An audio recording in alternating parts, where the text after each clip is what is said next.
Well, good morning. Good morning. Glad that you're here. If you're a guest, my name's Trey Kelly. I'm the lead pastor here. And as you heard in the welcome, we're in the middle of a series that I love. We do it every year. It's one of my favorite 3 weeks of the year. We call it LoveMB. And this is week 2. So if you missed last week and you're new to our church, man, I'm going to highly encourage you, if you don't have it already, download our app. Number one, it's just a great way to stay connected with us. And also, you can go back and you can watch previous weeks of the series. You can go back and you can watch week 1 of this series. You can go back and watch the amazing series April just finished called Aftermath. That was just phenomenal. It's just a great way to stay connected. So if you are new, let me kind of bring you up to speed real quick on what we're talking about and why we spend a few weeks every single year talking about LoveMB. So the question we answered last week is, what is LoveMB? Why do we talk about this? And here's the very long, wordy answer. Well, it's Wellspring's initiative to resource nonprofits in our community that are making Horry County a better place. That's practically what we do. Put a little more poetically, LoveMB is Wellspring's attempt at changing the world. Because what we do is we go into our community, we find great nonprofits that are making a difference, that are changing the world, and we ask them a very simple question. We say, hey guys, how can we help? How can we partner with you and help further what it is you're doing in our community? And as we talked about last week, they always give us 2 answers, and it's in this order: money and volunteers. We need money, and we need people to help us. And so for us, LoveMB has become pretty specific to our church. So for what is LoveMB, number one, every year we give. We take a yearly offering. We were going to do that. We did it last week. We're doing it this week and next week. At the end of our service, we'll take a special offering for LoveMB. And 100% of what's given to that offering goes out the door. It goes out the door in the form of direct donations to organizations. It goes out the door in terms of funding, whatever it is they ask us to do in terms of volunteer work and gifts we give. What you give goes out the door into our community to love Myrtle Beach. So we give and we also serve. Because what they tell us is, hey, we need people to come help. We need people to come do projects. We need people to help with yard work. We need people to come do some painting. We need people to come do some sorting. All these things that kind of overwhelm these nonprofit organizations. We say, absolutely, we can provide the manpower. And you have probably been a part of some of those love weekends. Some of those experiences we have. That's where you got your t-shirt. You went to an organization and you served. We've been doing those love weekends and love weeks for years. And actually, in the last 12 months, we've kind of pivoted a little bit. And you may have noticed it, and I want to explain why we pivoted. We used to do these big love weekends. And we'd try to get every organization on board, and we'd have stuff going on all the weekends. And what we kind of discovered after a few years was that those weekends were for us. See, as a church, we were trying to get a big weekend out of it. And so we'd ask all our organizations, hey, what can we do this weekend? And I'll confess, sometimes they didn't have anything for us to do. But we needed the project. And so we'd end up kind of figuring something out. And so after a few years of doing that, Eric and I sat down, and Eric was really one who was like, hey, I don't think this is kind of counter of our mission. We say our mission is how can we help? And yet we're putting this need on them to provide us with this great experience on these weekends. And so we really don't do love weekends anymore like we used to. Our goal now is to have a serving opportunity a month. But what we do is we now put it back in the hands of the organizations. Rather than going to them and say, hey, we really need you to have something for the 3rd week of December, we just say, hey, what do you need? And when would it be most convenient for us to come help you? And so that's why maybe you notice it's a slight pivot, but it's really helped us more serve our nonprofits, and it's made it much easier on them. And so that's kind of why we've started doing that, because we discovered, hey, this is actually better for them than the way we're doing it. And so we give, we serve, because we believe that is the best way we can love our community. And we talked last week that Jesus is passionate about us loving our community. The last command he gave his disciples right before he was arrested was, hey guys, love each other. As I have loved you, I want you to love each other. Because that is what's going to prove to the world that you're my followers. And what we talked about last week, and we kind of wrapped up with, where we're going to pick up today, is the reason this matters is because as Christ followers, those of us that consider ourselves Christians, we have a job to do. Once we become Christians, Jesus invites us to partner with him to reach other people. And the reason he cares so much about how we show love to others is because Jesus understands something fundamental about our faith, and it's this: beliefs change us. We talked about this last week. The gift of Jesus is that if we believe in him, we get new life. All we have to do is believe. All we have to do is have faith. There's no performance requirement. There's no behavioral requirement. There's no checklist for entry. It is by faith that we are saved. And that's glorious because those beliefs, that's what changes us. But behaviors matter because behaviors are what change the world. It's how we as Christians behave in light of our beliefs that invites a world that doesn't believe what we believe to consider placing their faith in a man that died and came back to life. And so that's why for us as a church, LoveMB is so vital, because it is the way in which we allow our behaviors to broadcast our beliefs. And so we're passionate about this. We talk about it every single year. And the reason me as your pastor, the reason I'm so passionate about it is because I know that it works. And the reason I know it works is because it worked before. Now, if you've attended Wellspring for a while, you probably know where I'm going, because I talk about this probably once a year because I am just so enamored with the early church. I'm so enamored with the church basically from the moment Jesus dies and comes back to life and he ascends into heaven and he leaves, at best we think about 120 to 200 followers. That's the size of the movement Jesus created when he was alive. About 150 to 200 people, max. There's probably more people in this room than Jesus had as a follower when he ascended into heaven. Jesus never traveled outside of his local home region except when he was a very, very young baby, when his parents had to flee government persecution and go to Egypt. In his adult 3-year ministry, he never traveled outside of his home region. And as best we can tell, he never wrote anything down. Not once. He wrote nothing down. Yet, the movement he started changed the world. Literally, it changed the way we tell time. We literally took history and we divided it on his birth. They were off by a few years, but it's okay. We know now that Jesus was probably born around 3 or 4 BC, but they were close. But that's what BC means, before Christ. AD, year of our Lord. He literally divided history. And the reason is because within a few hundred years of his death, Christianity had dominated the known world. And I don't mean dominated by force. I mean everywhere you went, people were Christians.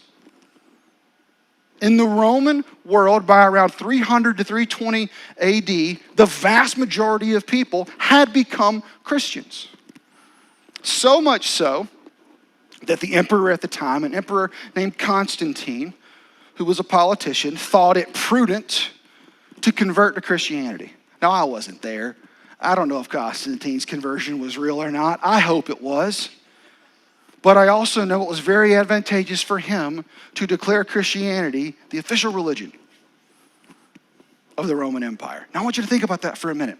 In the span of 300 years, the empire that killed Jesus, 300 years later, decided it was to their advantage to make his worship the official religion of their government. 300 years. They killed him. 300 years later, they worship him. How does that happen? It's actually a question historians have asked for a long time, because historians have to look at it and they take God out of it. You know, we would say, well, God was moving and the Holy Spirit moved, but historians and sociologists have really, they've dug into this and they've studied it. And they really think they've come up with some pretty compelling answers for what it was about Christians, specifically those first Christians, that caused so many people to become Christians. And here's what they've discovered.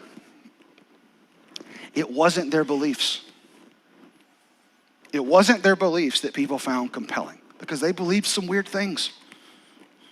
They believed a man died and came back to life. They believed when they gathered together, they were to eat his body and drink his blood.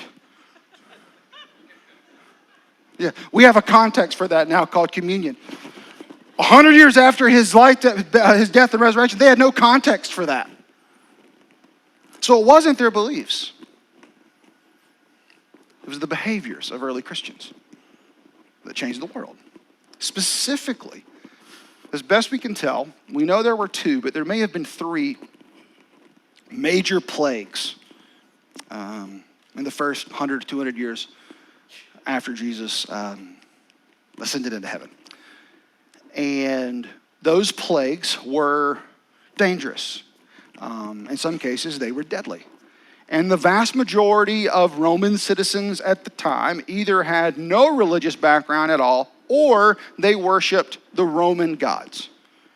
Now, if you ever studied Greek mythology or Roman mythology when you were in school, you know that those gods basically looked as humans as playthings.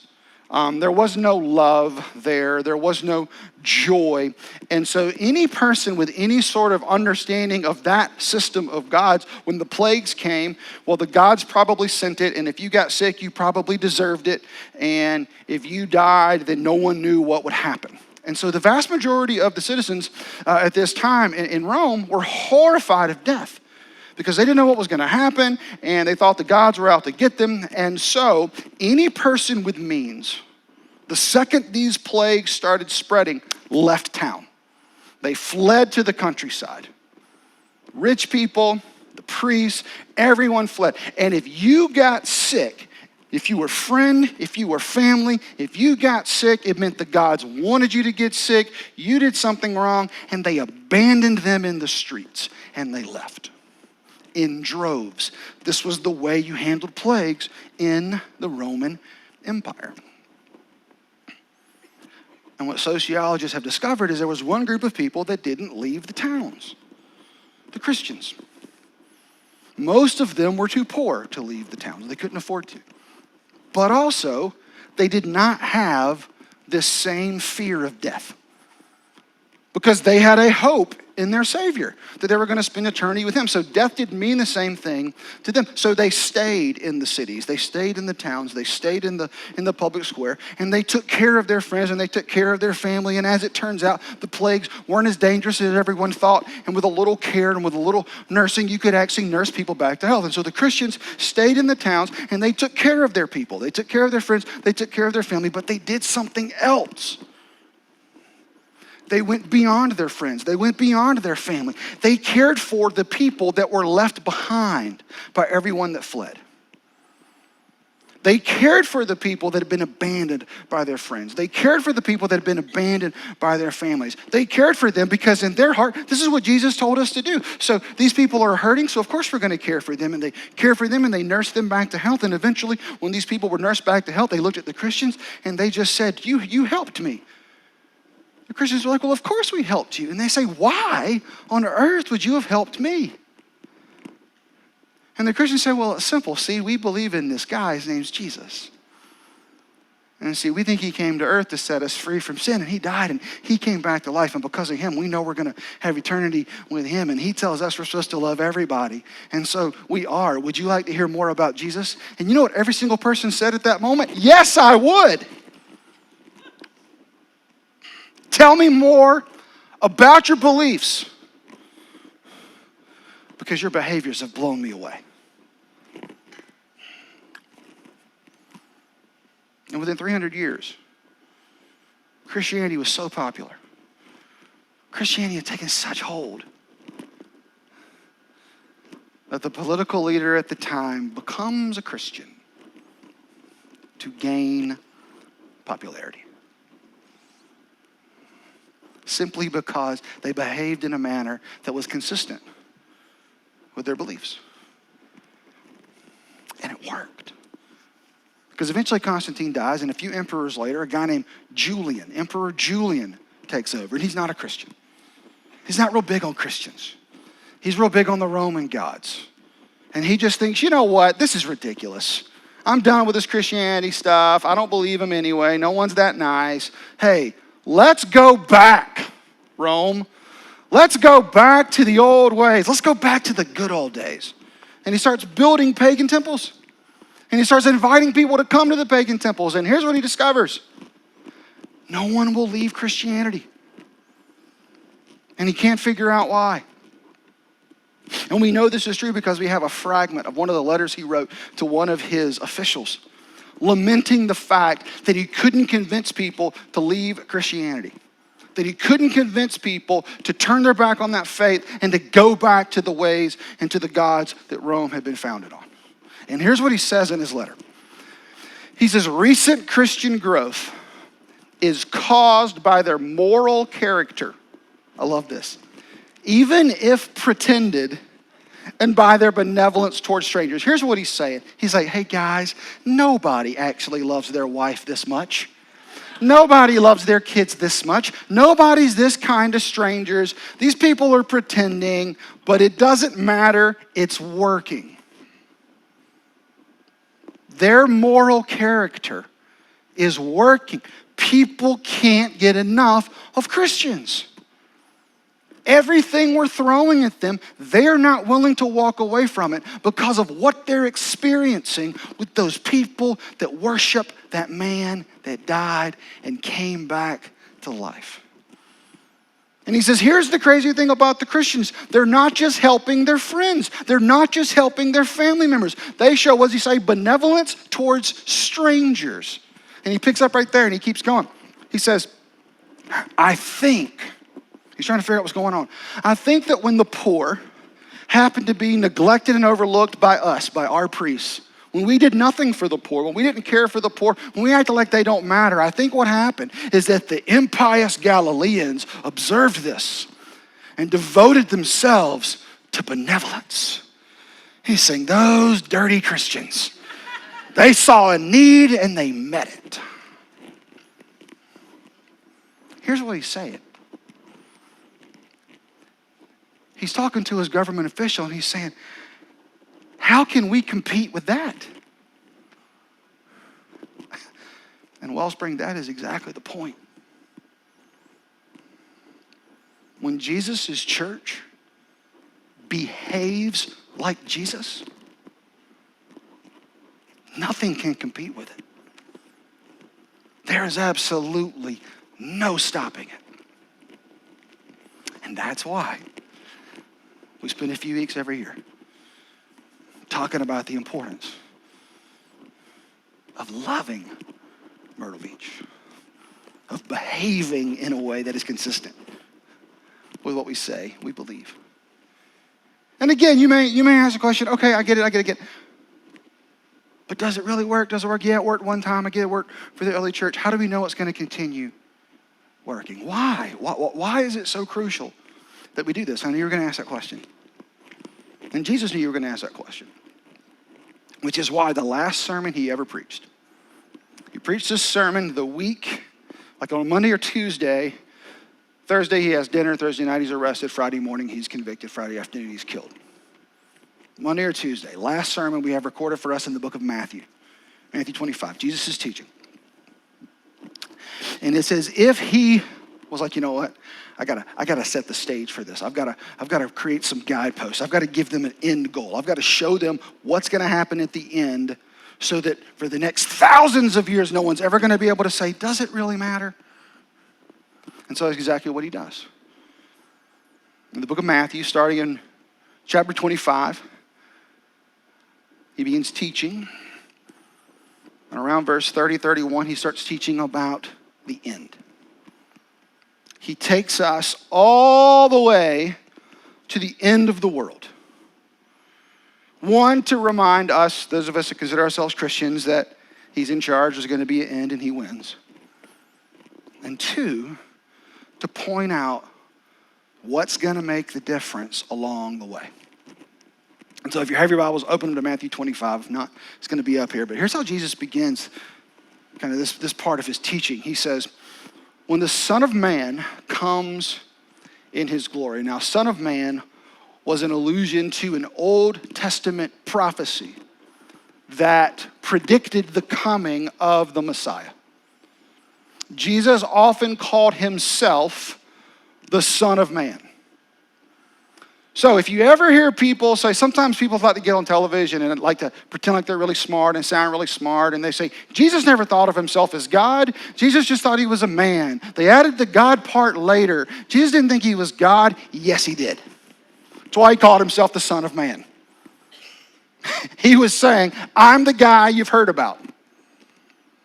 And he's saying, when the Son of Man comes in his glory, and all the angels with him, then he will sit upon his glorious throne. He is painting a picture of the end of the world, of the day you've heard of as Judgment Day, when he will sit on a throne and declare once for all time, we win.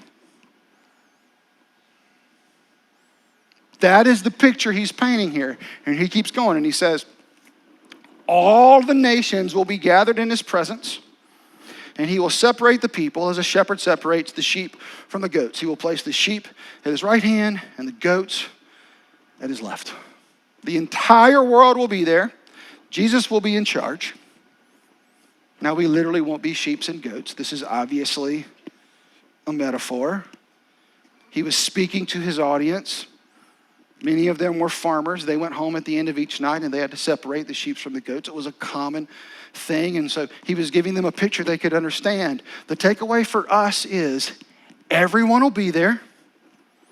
We're going to be sorted into two groups. And Jesus is the one doing the sorting. He is the decider of who goes this way and who goes this way. Sheep's on the right, goats on the left. And here's what he says to those on the right, those who have chosen to place their faith in him. He says, then the king will say to those on his right, come, you are blessed by my Father. Come inherit the kingdom prepared for you from the creation of the world. And he's saying a lot of things here. He's saying you can trust me now because I'm preparing for later. You can trust me now because I'm in charge for later. Later's not an accident. You're not an accident. None of this is an accident. I've been in charge the whole time. And I'm inviting you in to believe in me so that you can inherit the kingdom. He did not say work for the kingdom. He did not say earn the kingdom. He said inherit the kingdom. You inherit something by existing. And when we place our faith in him, we become sons, we become daughters of the King. And so that inheritance is for us. It is free. It is because of our faith. And so what he's saying is, hey, your faith is not in vain. Your hope is not in vain. Trust me in good times. Trust me in dark times. Trust me in good seasons. Trust me in bad seasons. You can trust me because I've seen the end. We win, and there is an inheritance waiting for you. And you will be blessed by it. It's something I've been preparing since the beginning. That's the promise of what awaits Christians. And so he says, come, receive your inheritance. And then he begins to give them compliments. He begins to praise them, not for their beliefs. They got the kingdom because of their beliefs. But he begins to celebrate their behaviors. Here's what he says. He says, for I was hungry and you fed me. I was thirsty, you gave me a drink. I was a stranger and you invited me into your home. I was naked and you gave me clothing. I was sick and you cared for me. I was in prison and you visited me.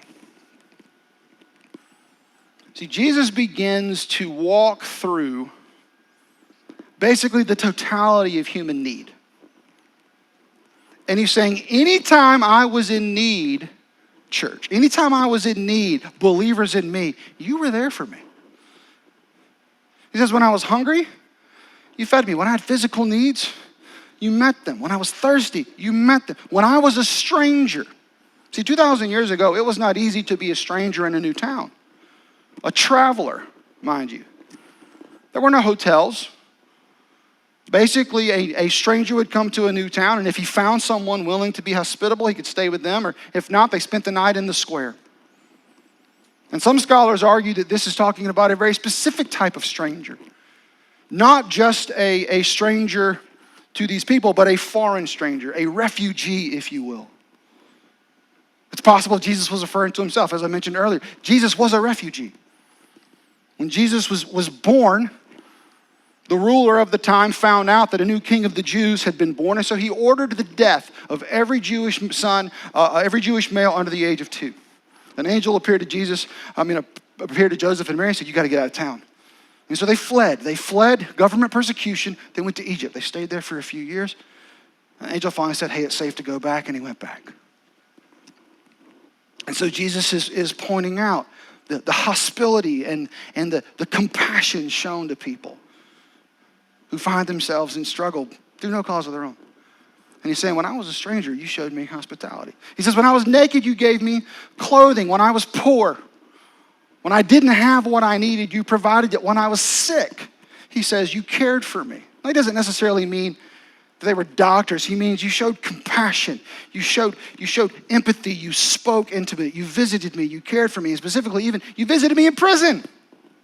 When I was in prison, you even cared for me. Now, prisons today aren't great places. 2,000 years ago, they were nightmares. People didn't go visit people in prison because if you were in prison, you had done something bad and wrong and you deserved it. And so to visit someone in prison was to show the ultimate compassion. It was to show the ultimate empathy. It was to show the ultimate, hey, I want to help and I want to care for you and I want to bless you. And so Jesus just says, hey, thank you guys. Thank you for doing all those things that you did. Now I want to remind you, Jesus is telling this story about the end of time, which means when this actually happens, those of us that consider ourselves Christians are going to be in the crowd. And he's going to be talking to us. And he's going to say thank you. And if you're like me, you're going to say the obvious question. That's cool, Jesus. I don't remember feeding you. Trust me, I would remember if I had fed Jesus. I would remember if I had visited Jesus in prison. And Jesus acknowledges that. And here's what he says. He says, then the righteous ones will reply, Lord, when? When did we ever see you hungry and feed you? Or thirsty and give you something to drink? Or a stranger and show you hospitality? Or naked and give you clothing? When? When, Jesus? When did we ever see you sick or in prison and visit you? What are you talking about? When did we ever do this? We don't remember. When did we serve you? Because we would have liked to have known that. And then Jesus says something absolutely remarkable, and my prayer is that it's life-changing. Because here's what he says. The king will say, I tell you the truth. When you did it to one of the least of these, my brothers and sisters, you were doing it to me. Don't miss what Jesus is teaching us. When we serve, when we love, when we give, when we care for anyone in the name of Jesus, it is as if we are caring for him. It is as if we are serving him. Because he knows that care furthers his kingdom. Because he knows that care invites others to believe. And so that's why he uses the phrase, least of these. See, Jesus knows the entire ball game hinges on whether or not we get what he's trying to teach in this moment. He knows it's the whole ball game as to whether our faith is going to stand up or fall away against every other faith who claims we have the one true God, we know the answers. He's saying, no, this is the differentiator. This is it. It's your behaviors. It's how we put it into action. And it's not just your behaviors. It's going to come down to one thing. That's what Jesus is trying to say. It's going to come down to this: how we treat the least. Not the least important. Listen to me. How we treat those least able to pay us back. How we treat those least able to give us a benefit for our help. Because here's the thing. Everybody can help a friend. Everybody can help someone who can pay them back. Everyone can help someone when they can see the benefit on the other side of, oh, I'm probably going to get a new job out of this. Oh, I'm probably going to get a promotion out of this. Anyone can do that. Everyone can do that. What Jesus is saying is, no. That's not what we're going to be measured by. We're going to be measured by how we treat those least able to do anything back to us. How we treat those least able to help themselves, those least able to say thank you, those least able to return the favor. How we treat the least matters. In fact, it's going to reveal something. What's it going to reveal? How we treat the least reveals who we value the most. It does. Because only someone who knows their hope is secured in an eternal God can spend their life pouring out in service of people who can't pay them back.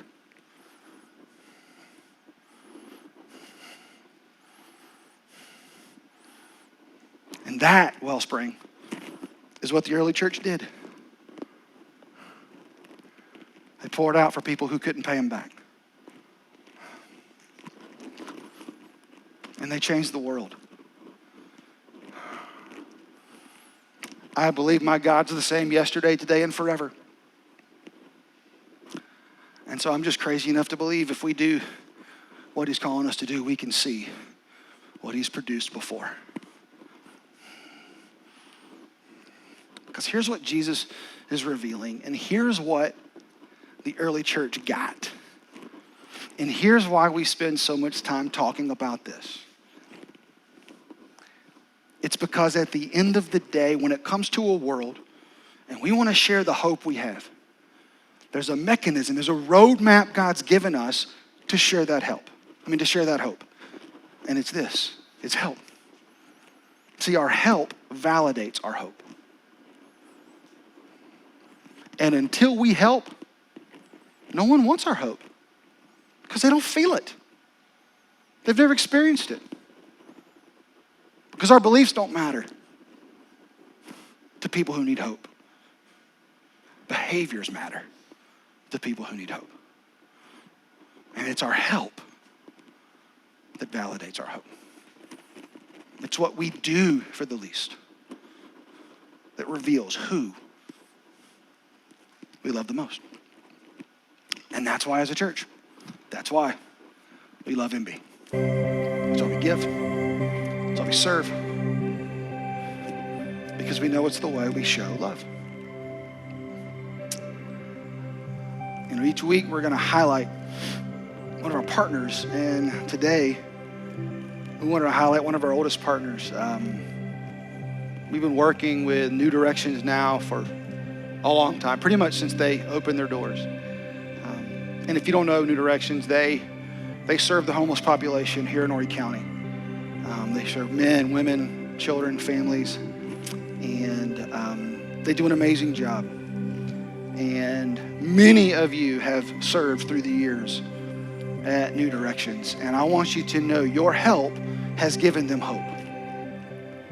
And so, as we wrap up today, before we give, we wanted you to hear a story from New Directions, to hear from one of the directors, just about the help we've already provided, the help you've already provided. And just as last week, the hope is that the encouragement spurs us on to more. It spurs us on to more generosity, to more sacrifice, to more stepping into the gaps, to more serving the least. Because we know how we treat the least reveals who we value the most. Check this out.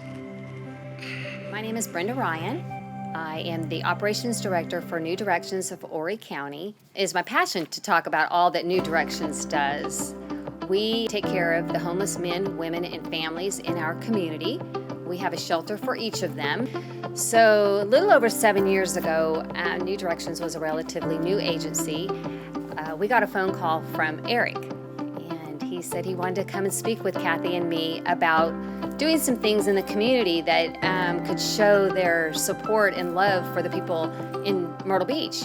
And we all sat down and we started talking about homelessness and how they could help us. And at that point, we, like I said, we were relatively new and we were not doing as many things as we are now, but they told us their mission and their goal. They set up their first Love Weekend with us. We have done or been the recipients of Love Weekend 3 or 4 times a year. And there are some amazing projects that Wellspring has done for us. Everything from yard maintenance, cutting down and chopping up a tree, to painting the hallways in the men's shelter, to building us a fabulous courtyard at our men's shelter. And what you guys have done for us over the last 7 years is just absolutely amazing. And so we are just forever grateful for this partnership, and we absolutely could not be doing what we do without this Love Weekend. As Operations Director, I also serve as Volunteer Coordinator for New Directions, and it's something I am extremely passionate about. I love working with people in the community and placing them doing things that they're passionate about and things that we need.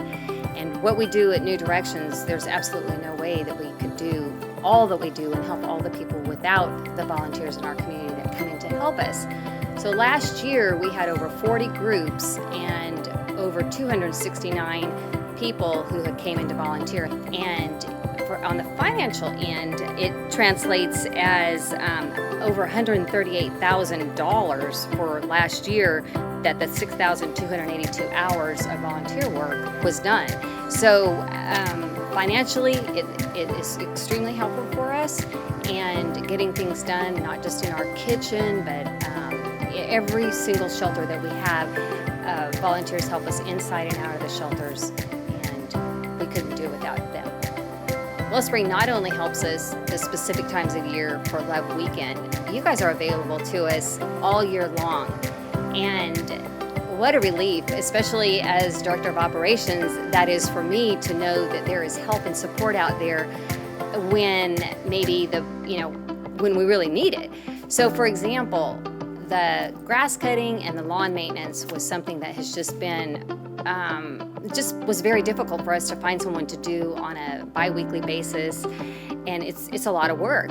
So reached out to Eric, and Wellspring has covered for an entire year yard maintenance at all of our shelters. So we are just very grateful for that. So if there's something that we need in one of our shelters or one of our apartments, transitional apartments, I can call him up and just say, hey, we have a need for a dryer, and they've been out of a dryer for a couple of weeks and not sure what we can do about it. And he says, okay, when would you like, we'll pay for it, you have it delivered. And I'm like, wow. So anyways, it's really exciting. You guys have done so much more than that for us. I mean, you have helped us in the women's shelter with the supplies that they need, and the family shelter with supplies and things that they need, and the men's shelter just continuously. In the spirit of giving and Thanksgiving coming up, it's exciting to talk about how people can give and donate, especially to projects or churches that are really being the hands and feet of Jesus in our community, because it makes such a difference. So if I was sitting with somebody and wanted to, share with them what I thought, I would absolutely encourage them to give to LoveMB. There is the opportunities that they have to use the money on helping people are absolutely endless. And with that, I may even ask somebody to go on a tour with me of our facilities to show them specifically what LoveMB has done. And those are the material things. It's really difficult to describe what it's done for the clients who live in our shelters, and especially the staff, because everything that is done in our shelters or in one of our facilities helps the staff to be able to do their job better. And our job is to help the homeless. And that is something that New Directions does very well. So if you are at all considering whether or not LoveMB is a project or a cause that you would like to donate because it is worthy, I'm here to share with you that absolutely it does make a difference and it helps so many people in our community.